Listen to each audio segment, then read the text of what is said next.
The reason why I'm making this video is because I find myself more and more on my videos getting into arguments with, I guess the proper term for them is liberals, but I usually call them greeners.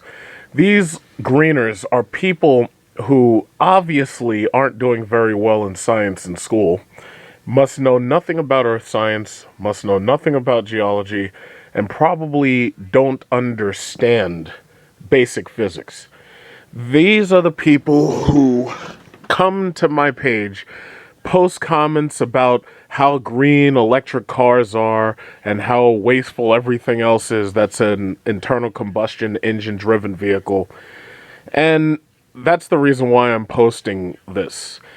In this picture, what you see is a Tesla supercharger. Now, mind you, before I even get started, I own stock in Tesla. I bought a number of shares back when stock in Tesla was less than $28 because I knew after driving the Tesla Model S a couple of times, I knew that that company was going to do well. I had hoped Fisker would have done well. Unfortunately, I realized that the car was so small, and I had made a video a while back about the car. I realized that the car was so small that it was going to always be impractical. The Model S I had high hopes for because it actually looked like a practical, everyday driving car rather than some show-off vehicle for Justin Bieber to tool around in. Anyway, when you think green and when you think electric car, this is probably the picture that the mass media and advertisement is going to put in your mind. This is, once again, a Tesla supercharger. What it is a solar panel array with a number of stalls for electric cars, namely the Tesla Model S and the Tesla Model X when it comes out, to park in so that they can recharge their battery. And what they've done is they convince you that, this is going to be a very green movement and it's going to be green energy and free energy and this, that, and the other. But a lot of people just don't see the bigger picture with any of this. Now, first of all, as everybody should know, in order for you to get solar energy, the sun has to send light to the area where you have the collectors, which means that it has to be daytime. When it is nighttime, you're not collecting any solar energy. Now, to get around that, these superchargers are plugged directly into the local energy grid. So that means that when there is no car charging on the solar grid, that electricity coming from the sun during the day is being transferred into electricity and it's being pumped into the grid of the local energy supply. When there is a car there, that car receives its energy from the solar panels. However, at night, because they do not have a battery backup system, the energy that goes to the car when a car pulls in the stall comes off of the energy grid, which means that if you live in a state, city, whatever, government, because they're also selling these cars overseas. If you live someplace where the vast majority of your electricity is created by burning coal or by nuclear or by geothermal, you're taking energy from the electric grid, not the sun, especially if you were to go there and recharge a car at night. And also what I should mention is that right now Tesla is only allowing Tesla Model S's and Tesla Model Roadsters and X's to charge in their bays. They are not right now allowing other plug-in electric hybrids to charge in their bays because there's right now no way to charge the people fees to plug in their other electric car into their bay. So that means if you went to a Tesla supercharger, I got an email from the people who send emails to the shareholders, and they told me that a bay just opened up in Connecticut, not far away from me. Well, if I had a plug-in Prius, I could not take my plug-in Prius to that Tesla supercharger. I'm trying to keep it nice and simple because these people who argue with me don't seem to understand that I see the bigger picture here. Now, while I will agree that it is childish to call names, my problem is the people who are posting these comments are so stupid that they must not understand the very basic laws of life on Earth. So let's look at this. Let's look at this photosynthesis chart right here. I'm not even going to put up the photosynthesis equation because these people are probably too stupid to understand it. So let's look at this. All usable energy on the Earth comes from the sun. Now, the first thing somebody will try to do is argue, "Oh, well, you're dumb. You don't know what you're talking about. There's energy in the uranium in the Earth, and yeah, there is nuclear energy stored in radioactive materials on Earth. But guess what? You don't wake up in the morning eating fucking uranium. You wake up in the morning eating plants and animals. If you eat animal meat, guess what? The fucking animals ate plants. And if they were carnivores, they ate animals that ate plants. And I hate to have to say this like this, but some people are fucking stupid. So anyway, let me keep it simple. Light comes from the sun. When light gets from the sun to the earth, it is captured by leaves. The leaves of plants love carbon dioxide, and they also need water. So guess what? The leaves in the plants use the water and the carbon dioxide, and they take in energy from the sun in order to carry on this process known as photosynthesis. So, plants are not hurt by carbon dioxide. While the greeners and liberals would have you believe that carbon dioxide is an evil gas, guess what? The plants need it to create oxygen. Do we understand so far? So, furthermore, the usable energy on the Earth's surface is found in plants because plants capture energy from the sun. So when the plants carry on photosynthesis, what they create is oxygen for animals like humans, like me and you, and they also create sugar. The sugar is stored in the plants, in its fruit, in its stem, and the plant uses some of that sugar to carry on its life functions when there's no sunlight or when it's winter, because it stores that energy and it uses it when it feels it needs to. So guess what that means? That means that all usable energy on Earth is stuffed in these plants as food. So that means that the usable energy on Earth's surface is stored as some type of fossil fuel. Animals cannot survive without the plants. Humans cannot survive without the plants because we need those plants in order to have food and in order to store energy from the sun, because humans cannot create their own energy. Only the plants can, and other photosynthetic organisms like bacteria and the stromatolites, but I don't want to use these big words because some people are too fucking stupid to understand it. Now, let's take a look at a typical chart showing energy production in the United States of America. Mind you, I do know that not all countries are America, and some other countries have different methods of getting their energy. But the simple fact of the matter is that the poorer the country, the less sophisticated their methods of energy extraction are. India, China, Africa are large populated areas. 1 billion people live in Africa as a continent. There are over 1.4 billion in China. There are over 1.5 billion in India. The vast majority of these people derive their energy from some sort of fossil fuel. So let's take a look at this little chart right here. What you see is crude oil production at 15.3%. You see natural gas. You can read it yourself. But let's take a look at what the greeners call green energy. Let's take a look at that. Nuclear is 11.6%. That's pretty good. But I want to talk about nuclear. Hydroelectric would probably gain more ground, except for in order to have hydroelectric, you have to have large amounts of running water. Geothermal, if you don't know what geothermal means that what you do is build a turbine over a hot spot in the Earth's crust, and you use the heat coming from the Earth in order to produce electricity by turning a turbine. Then there's also solar. Now, notice solar is an extremely small amount, even though if we really seriously invested in solar, like for instance, if we put panels on top of every building and panels on top of every house, we could probably push solar up maybe 5% of America's total energy.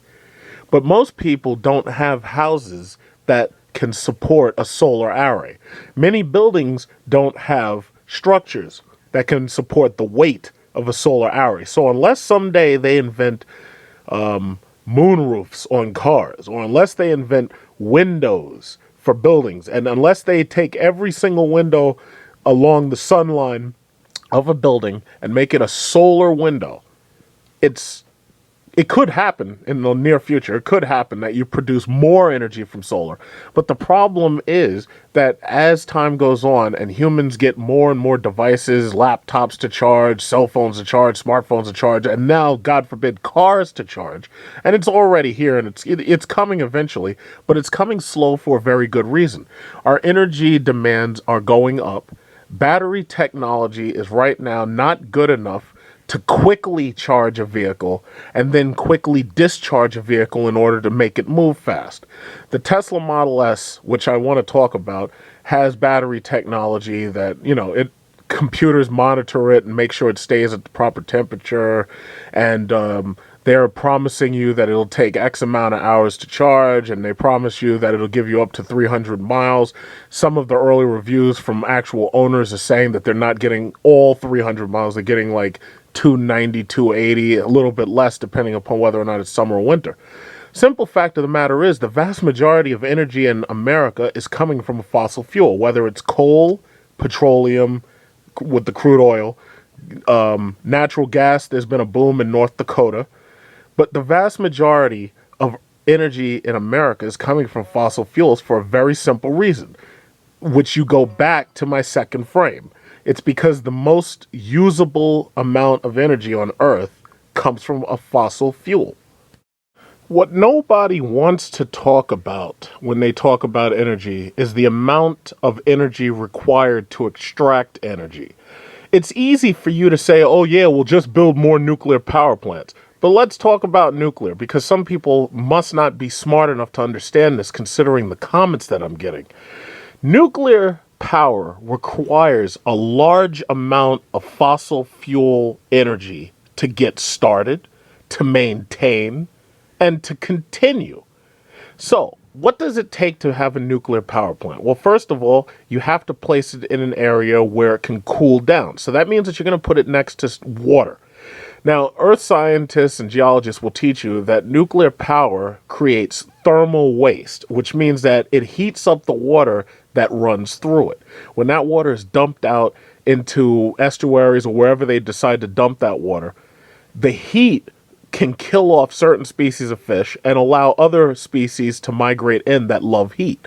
Jellyfish, for one, are an example of a species that seem to love heat, and they don't mind it when it gets warmer. Some fish species are hurt by excessive heat or excessive cold. And it just so happens that many of the species of animals that die off when the water is just raised a couple of degrees centigrade are animals that we require for our daily diets in some cases. Depends upon where you live. Nuclear energy is also extremely dangerous. I don't know how many people paid attention when Japan had that nuclear crisis, the one after the tsunami.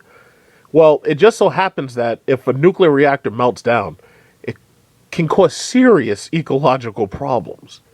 Now, what they've tried to do is they've tried to build it in places where there are no humans around, which in America, it's not very easy to find a place like that. But then you come to a situation where you don't have a place to put the nuclear waste. Yucca Mountains was designed so that we could dump nuclear waste there. But then you have John McCain, a politician, get up and tell everybody, okay, I promise everybody we're not going to dump in Yucca Mountain. But where are we going to dump it, John McCain? Oh, I don't know. We'll dump it someplace else. What happens if you don't secure the nuclear waste? Well, maybe a terrorist gets his hands on it, uses it to build a dirty bomb, not a nuclear bomb because they may not have the technology to do it with nuclear waste, but they build a dirty bomb and they just strap some drum of nuclear material to a big bomb or like a big explosive, and then they blow it up in the middle of some city. That's called a dirty bomb. So that means that it actually takes a large amount of energy just to guard the waste that comes from a nuclear power plant.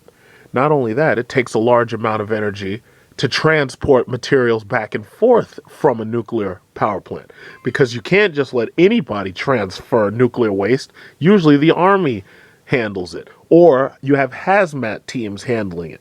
So it takes a large amount of energy just to extract the energy from nuclear power. Most of it is due to security concerns. A larger amount of it is due to safety concerns. So before you just talk about nuclear energy, perhaps you should do some research on how much it actually takes to run nuclear power plants. There are some people who act as if they have emotional investment into certain ideas, whether it's diesel cars or whether it's electric cars. And as I started out by saying, I am not attacking the Tesla Model S. I actually like it as a car, and I would consider buying one, except for the next fact that I have: it's far too expensive for what you get. Now, there are people who argue with me on some other websites about the build quality of the car. Let me be very clear about this. The exterior of this car is gorgeous. I like the hatchback, I like the space inside, and I like the speed of it. The interior is disappointing. There are no cooled or ventilated seats as an option yet. You don't have many cup holders if you do ride around with a full family. Now, some people like the jump seats in the back, but guess what? The jump seats are not large enough for anything larger than small children. Also, in the back, and I've borrowed the car and driven it long distances from someone who owns one in my company, but the furthest back seat, the third row, lacks ventilation for anybody who's sitting back there. I absolutely feel that it is intellectually dishonest to claim that the Model S is greener than an internal combustion car. And I also believe that it's intellectually dishonest to claim that you'd save any money having one. The simple fact of the matter is, this vehicle starts well into the $60,000 range now that the base model that was in the $50,000 range has been discontinued. Now, let's ignore the performance aspect and only look at range. If you buy an internal combustion vehicle, you do not have to worry about range at all, simply because there's gas stations everywhere. Now, soon there will be superchargers everywhere, and there's also the ability to charge it with the plug and whatnot. But once again, it takes a large amount of energy to actually build these superchargers in the first place. You can claim the Tesla Model S as well as any other EV on the market. You can claim that these are zero emission vehicles, but the simple fact of the matter is they aren't completely zero emission vehicles, because you've moved the point of emission from the vehicle to the factory that builds them.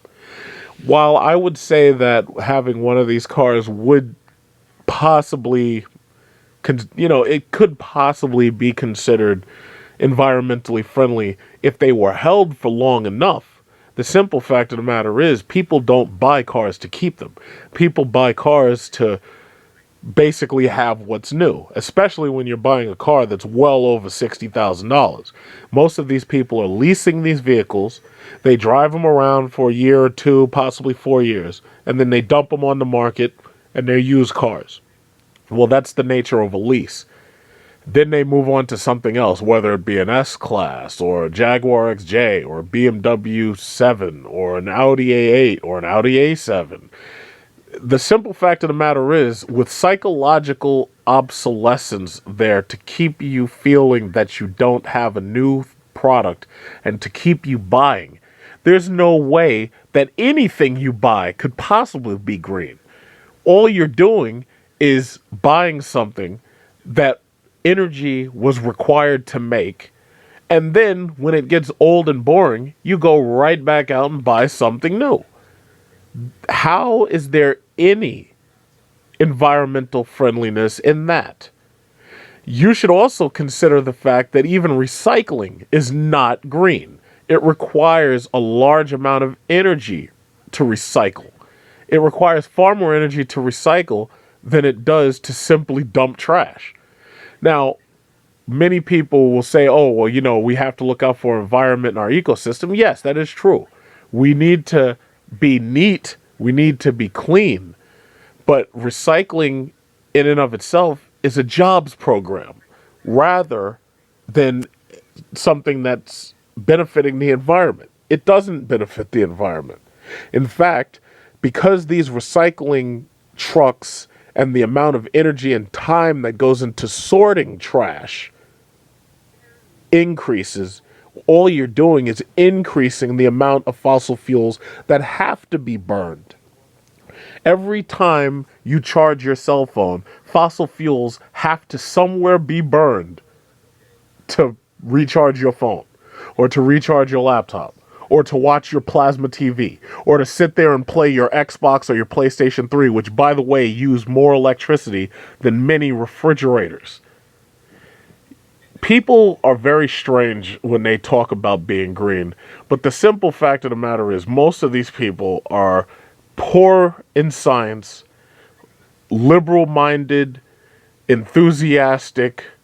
I call them greeners. I like the word greeners because it makes it so much simple. They used to call them tree huggers, but nowadays they're not hugging trees. And I'm not attacking the environment. What I'm saying is people need to be smarter and understand that the habits that we've adopted, where we're constantly buying things, is as anti-green as driving a gas guzzler, or as anti-green as simple spot-to-spot pollution. People need to be smarter. Let me tell you what an example of poor liberal thinking has done. In New York City, we currently have a large amount of bicycle paths being forced to be in areas that normally used to have large, wide roads for trucks and for cars. Now, guess what? If you increase the amount of traffic in an area, what you're doing is you're slowing down traffic, and that means that these engines idle longer. If the trucks sit there longer and idle longer, they're creating more pollution than they would be if you had simply allowed them to just drive right through the city, make their delivery, and then leave. But what you've done is you've kept them waiting in traffic for so long that they've put out 3 times as much fossil fuel energy than they would have if you had simply left them the fuck alone, not made these stupid bicycle paths, and just let them come, make their delivery, and leave. And that's it. And I have a very long memory. There was a late, great comedian, George Carlin, who understood this long before I was born. And in one of his routines, he explained it in terms simple enough and funny enough for anybody to be able to understand. And the simple fact of the matter was, he was absolutely right. The people who are pushing for all this green energy have a political goal and a political bent in mind. They're not thinking about the environment, because very simply, a volcano could erupt right now and release more sulfur and carbon dioxide than mankind has released in its existence. It's happened before in this history of Earth. There are stratovolcanoes that are expected to explode in different parts of America and different parts of the world. But since nobody knows anything about geology, I guess nobody's paying attention to that. You need to get yourself versed in science. Before you want to argue with me, you need to get yourself into some physics classes, into some geology classes. Maybe you need to work in an oil company before you'll understand what energy production really means. But if you just want to argue because you think something looks cute and you think something looks cool, and you say, oh yeah, well, anybody who's against it, well, they must be crazy. Well, you go right on ahead. But ultimately, you can't even afford this lovely green car that you're talking so wildly about. There are studies that show that an electric car owner would have to drive at least 129,000 kilometers before producing a net saving in CO2. Many electric cars won't travel that far in their lifetime because they usually don't have a very long range. Typically, most electric cars have a range lower than 145 kilometers on a single charge, and they're therefore unsuitable for road trips, which is why Tesla's trying to build the superchargers in the first place. Even cars driven 160,000 kilometers would only save about a ton of CO2 over their lifetimes. There was a British study done, which was an analysis of lifetime emissions from electric cars. You can look it up yourself. Just look up the Committee on Climate Change of the United Kingdom's government. But there are people who've called for the number of electric cars on British roads to increase from there's only a couple of hundred right now. It's a handful right now, but they want to increase that to 1.7 million by 2020. So ultimately what they're trying to do is they're trying to change the look of the streets. They're trying to take these other cars off the street and they're trying to put electric cars in. Unfortunately, the simple fact of the matter is you go right back to the beginning. Photosynthesis is the law of nature on Earth. You can make electric vehicles, yes, you can do that. But guess what? The electricity comes from somewhere. Electricity doesn't grow on trees.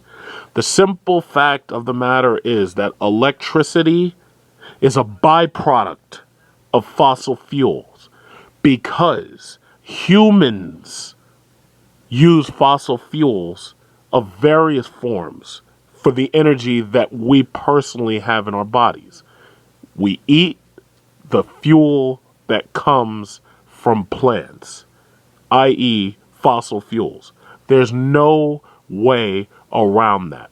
So all of the tinkering that they want to do and the engineering that they want to do on the street, they could make it look like the Jetsons outside, but understand something, there's absolutely nothing quote unquote green about a nice, pristine environment of electric cars.